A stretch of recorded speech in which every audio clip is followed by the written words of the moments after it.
Terima kasih Anda masih bersama kami dalam Sapa Indonesia Pagi. Saudara, Direktorat Siber Polda Metro Jaya berhasil menangkap 2 orang berinisial EC dan juga IP yang membobol rekening ratusan juta rupiah dengan mengirim atau dengan modus mengirimkan link download aplikasi Taspen palsu. Pihak Taspen tidak tinggal diam dan dengan tegas akan berkomitmen untuk menjaga data seluruh peserta dengan sistem yang sudah ada. Direktorat Siber Polda Metro Jaya berhasil mengungkap kasus pembobolan rekening dengan modus mengirim link palsu mengatasnamakan Taspen. 2 orang ditetapkan sebagai tersangka berinisial EC dan IP karena terbukti melakukan tindak pidana. Modus tersangka dengan mengaku sebagai pihak Taspen dan meminta kepada pengguna untuk melakukan pembaharuan data mengunduh aplikasi Taspen palsu dengan cara mengisi data Taspen di sebuah link yang sudah dikirimkan. Pelaku bahkan mengirim notifikasi yang seolah-olah aplikasi ini asli. Korban adalah pensiunan, ya. Korban merupakan seorang pensiunan.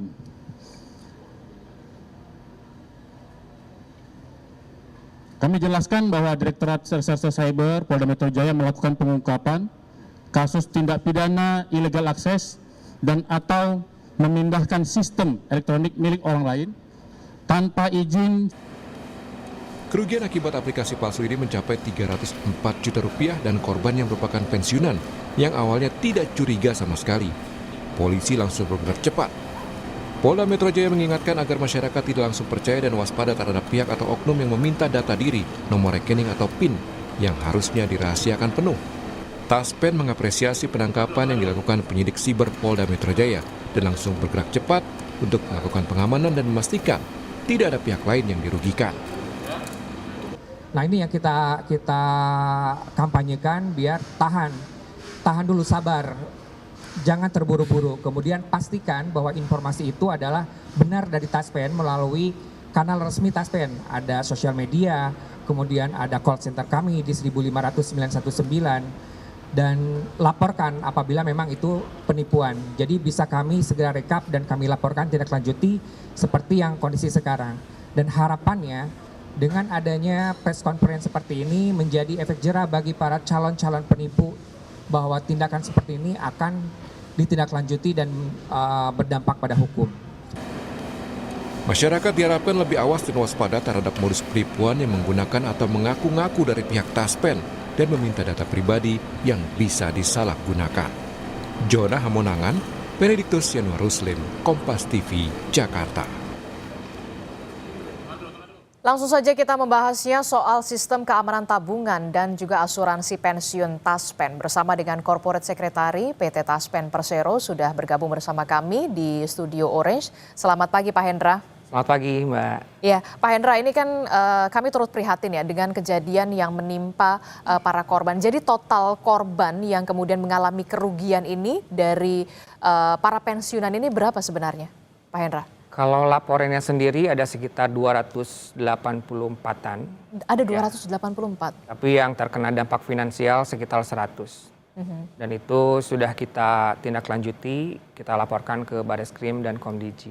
Oke, sudah ada dilaporkan juga ke Bareskrim dan juga ke Komdigi begitu ya. Nah, sejauh ini pengawasan yang dilakukan dan juga tingkat keamanan sistem informasi Taspen saat ini, bentuk pengawasan yang dilakukan secara berkala sejauh ini seperti apa Pak Hendra? Jadi terkait dengan sistem informasi atau teknologi di Taspen, kita sudah menerapkan ISO 27001 2013. Ini standar internasional untuk manajemen keamanan informasi.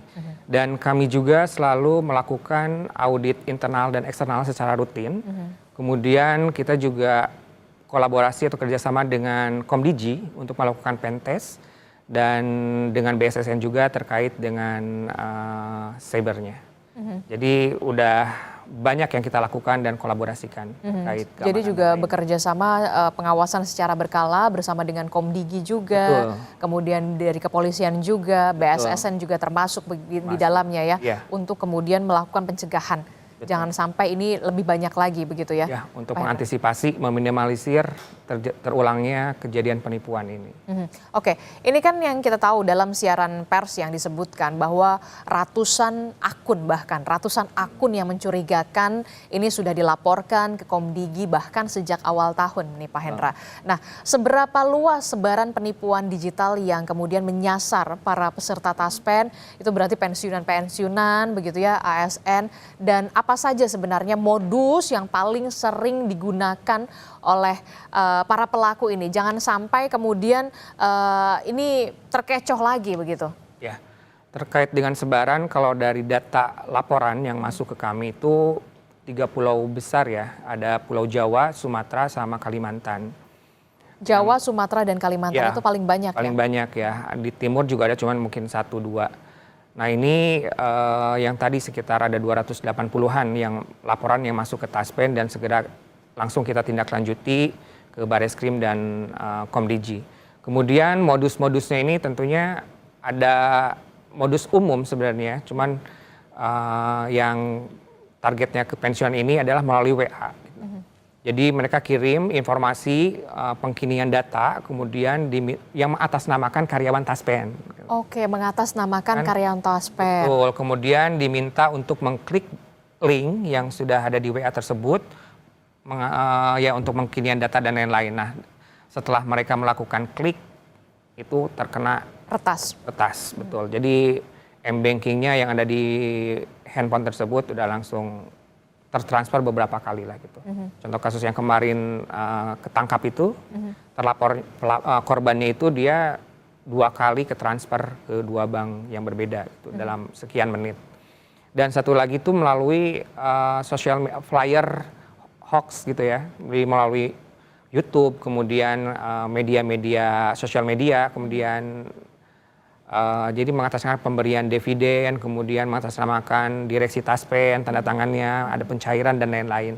Makanya kami juga berkolaborasi kerjasama dengan Dewan Pers untuk mengantisipasi penyebaran hoax tersebut. Jadi ketika para pensiunan dan juga peserta Taspen begitu ya menerima ada WhatsApp yang kemudian Betul. mengatasnamakan dari karyawan Taspen ataupun mengatasnamakan Taspen begitu ya untuk pengkinian data, untuk mendownload link yang ada di dalam WhatsApp tersebut, jangan diklik begitu ya. Betul. Apapun alasannya. Apabila itu nomor tidak dikenal, hati-hati. Apa yang bisa dilakukan oleh para peserta Taspen? Apakah diblok saja, diblokir saja, atau kemudian dilaporkan, atau kemudian dikonfirmasi dulu ke call center? Nah, ini yang kami kampanyekan di Taspen ya untuk mengantisipasi penipuan ini, yaitu dengan tahan, pastikan, dan laporkan. Jadi tahan informasi yang masuk dari nomor yang tidak dikenal, tahan dulu, tidak terburu-buru. Gitu. Jadi diselidiki, kemudian pastikan bahwa informasi itu adalah informasi benar dari kami. Bisa menghubungi di call center kami di 1500 919 atau di sosial media kami @taspen atau bisa ke kantor cabang terdekat. Itu memastikan bahwa informasi yang didapat itu apakah benar atau tidak. Kemudian kalau memang tidak benar, laporkan kepada Taspen dan pihak yang berwenang. Jadi itulah kampanye yang sedang kami gerakan untuk meminimalisir terjadinya penipuan kembali. Oke, jadi dengan adanya ada laporan ini, kemudian Taspen mengkampanyekan dengan tagar atau hashtag tahan, pastikan, laporkan. Tentu ini menjadi penting dari strategi edukasi Taspen. Nah, sejauh ini efektivitasnya kampanye ini untuk mencegah peserta ini jangan sampai terjebak nih di penipuan digital ini. Ya. Sebenarnya efektivitas dari kampanye sendiri itu lumayan ya Mbak, karena dari laporan yang masuk lebih banyak laporan indikasi penipuan, tapi tidak ke financial loss-nya gitu. Itu menunjukkan bahwa mereka udah tahu bahwa ada informasi yang masuk, mereka laporkan, tetapi mereka udah tidak melakukan atau tidak mengklik link dan lain-lainnya gitu. Oke, jadi dengan adanya kampanye atau campaign ini setidaknya bisa menahan begitu Menahan, ya, betul. menahan dulu. Oh, kita lebih teliti lagi begitu. Terutama mungkin yang pensiunan-pensiunan yang sudah lanjut usia, coba tolong dikomunikasikan juga kepada anaknya begitu ya. Ya. Jadi jangan langsung diklik begitu ya. Betul, makanya kampanye kita juga tidak hanya menyasar pada peserta kita pensiunan atau ASN aktif, tapi juga kepada support sistemnya, seperti keluarganya, anaknya, atau saudaranya yang mungkin masih muda dan masih ya lebih aware terhadap teknologi lah gitu. Oke, ini penting sekali untuk bisa jangan langsung mempercayai apapun informasi yang masuk ke dalam Betul.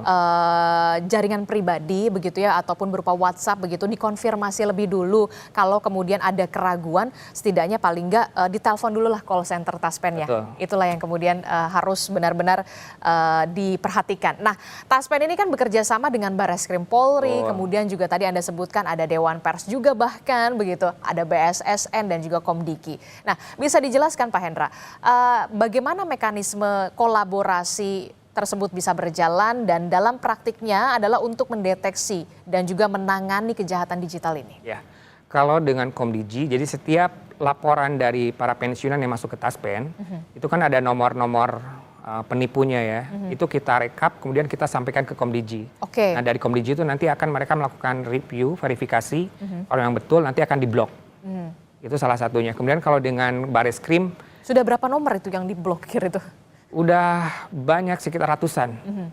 Karena kalau nomor ya mungkin lebih dari 284 tadi ya. Nah kemudian dengan Barreskrim itu lebih ke tindak lanjut terkait pidananya. Oke. Kita juga sudah menyampaikan semua data-data yang laporan dari para pensiunan ke kami ya. Kita sampaikan ke Barreskrim juga untuk ditindaklanjuti secara pidana.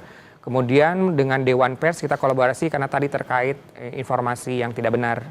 Banyak web-web atau channel-channel, kanal-kanal yang mengatasnamakan Taspen ataupun mereka sendiri tetapi tidak terdaftar di Dewan Pers dan ya mereka hanya mencari clickbait lah istilahnya gitu. Nah itu yang kita laporkan ke Dewan Pers untuk mereka tindak lanjuti secara persnya. Dan dengan BSSN kita juga ada kolaborasi karena untuk antisipasi ketahanan cybernya. Jadi kita juga setiap tahun ada uji dari BSSN. BSSN secara berkala begitu ya, agar supaya keamanan data ini tetap terjamin begitu ya, keamanan data para peserta begitu ya, jangan sampai kemudian bobol begitu ya. Nah ini penting sekali. Nah selanjutnya Pak Hendra, apa langkah ke depan yang kemudian akan diambil oleh Taspen untuk bisa memastikan kasus serupa ini tidak kembali terjadi dan bagaimana pula upaya jangka panjang? Ini kan campaign ini kan ya bisa dikatakan langkah cepat yang dilakukan oleh Taspen, tapi kemudian jangka panjang perusahaan dalam meningkatkan literasi digital bagi para peserta, terutama ini untuk para pensiunan dan juga ASN yang masih aktif, Pak Hendra. Oh iya. Jadi ini kita ada beberapa langkah ya, preventif, sosialisasi atau edukatif, dan kolaborasi tentunya. Kalau preventif dan sosial edukasi, kita melakukan sosialisasi seperti biasa, kayak kemarin kita bekerja sama dengan Barreskrim untuk melakukan sosialisasi kepada seluruh peserta Taspen, mitra bayar kami yang sudah kerjasama dengan Taspen dan karyawan Taspen sendiri. Itu sosialisasi terkait tipe-tipe atau jenis-jenis penipuan melalui handphone dan lain-lain gitu untuk meminimalisir lah. Kemudian edukasi juga kepada para mahasiswa dan para keluarganya, dan kolaborasi tentunya kami juga akan tetap menjaga dan meneruskan kolaborasi atau kerjasama yang sekarang sedang berlangsung, baik dengan Komdigi tadi, dengan Barreskrim, dengan BSSN, dengan Dewan Pers dan lain-lain instansi yang terkait. Oke, terakhir Pak Hendra, apa yang ingin disampaikan oleh PT Taspen kepada para peserta, terutamanya pada pensiunan dan juga ASN yang masih aktif, jangan sampai kemudian ini peristiwa ini kembali terjadi begitu ya, harus benar-benar di cross check ulang, jangan sampai kemudian m-banking atau rekening yang ada di dalam handphone ini terkuras secara ludes begitu ya. Ya, baik. Jadi untuk masyarakat Indonesia ya, khususnya mungkin peserta Taspen, pensiunan ASN dan keluarganya juga, tolong kampanyekan, tahan, pastikan dan laporkan. Itu apabila ada informasi yang dari nomor yang tidak dikenal, untuk ditahan dulu. Ditahan dulu, jangan terburu-buru atau terkena hipnotis kadang ya. Kemudian pastikan bahwa informasi yang didapat itu adalah benar melalui kanal-kanal resmi Taspen, @taspen untuk sosial media atau di call center kami 1500919. Kemudian laporkan, jangan lupa dilaporkan, karena dengan laporan itu kita bisa menindaklanjuti. Baik itu yang sudah terkena financial loss-nya ataupun yang tidak. Nah kalau misalnya financial loss dapat kami tindak lanjuti ke Bareskrim untuk ditindaklanjuti lebih lanjut. Oke, jadi ketika menerima apapun informasi, pengumuman begitu melalui jaringan pribadi, WhatsApp apapun itu, kemudian ditahan dulu, di cross check dulu, betul. jangan langsung diklik linknya, link downloadnya itu ya kemudian harus di cross check lagi. Kalau memang tidak mengerti, dikomunikasikan kepada anak ataupun kerabat begitu ya. Betul, ke saudara-saudara yang lebih paham lah di situ. Oke, tentu saja kita berharap PT Taspen bisa kemudian mengkampanyekan ini secara aktif kembali begitu. Salah satunya mungkin dengan media seperti ini. Oke, baik. Terima kasih Pak Hendra, Corporate Sama-sama. Sekretari dari PT Taspen telah bergabung bersama kami di Mbak Sapa Divya. Indonesia Pagi. Selamat pagi Bapak. Selamat pagi.